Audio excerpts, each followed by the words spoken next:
মানুষ আসলে তখন ভালোবাসে না যখন সে পেয়ে গেল।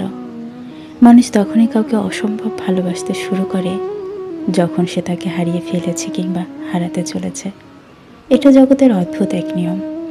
আমি দেখেছি দূরে থাকলেই মানুষের যত হাহাকার, যত অনুসন্ধিৎসা, মন কেমন। অথচ সেই মানুষ এই নিঃশ্বাস প্রশ্বাসের সমান কাছাকাছি থাকলে তাকে অবহেলার শেষ থাকে না।